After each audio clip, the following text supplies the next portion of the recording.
কার্যত মুখোমুখি। তার কারণ কলকাতা বিশ্ববিদ্যালয় আজ বিশ্বকর্মা পুজোর দিনও খোলা।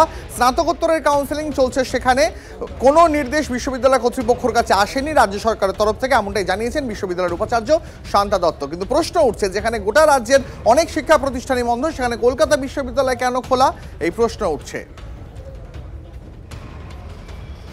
শিক্ষামন্ত্রীর সঙ্গে সংঘাত লেগেই রয়েছে কলকাতা বিশ্ববিদ্যালয়ের ভারপ্রাপ্ত উপাচার্যের।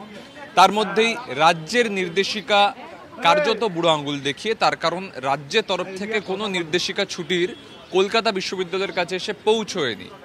তার জন্য বিশ্বকর্মা পুজোয় গোটা রাজ্য ছুটি থাকলেও কলকাতা বিশ্ববিদ্যালয়ে স্নাতকোত্তরের দ্বিতীয় দফার কাউন্সেলিং প্রক্রিয়া চলছে এবং যারা কাউন্সেলিংয়ে অংশগ্রহণ করবেন তারা কিন্তু এসে পৌঁছেছেন। অর্থাৎ রাজ্যের নির্দেশিকার সঙ্গে সাযুজ্য রেখে অন্যান্য বিশ্ববিদ্যালয়গুলো ছুটি ঘোষণা করলেও কলকাতা বিশ্ববিদ্যালয় তারা কিন্তু তাদের যে পূর্ব ঘোষিত কাউন্সেলিং ছিল তা বহাল রাখলো এবং বিশ্বকর্মা পুজোর দিন যখন রাজ্যের অন্যান্য বিশ্ববিদ্যালয়গুলো ছুটি, সেদিন কাউন্সেলিং হলো কলকাতা বিশ্ববিদ্যালয়। ক্যামেরা দীপঙ্করের সঙ্গে সুমন, TV9 বাংলা, কলকাতা।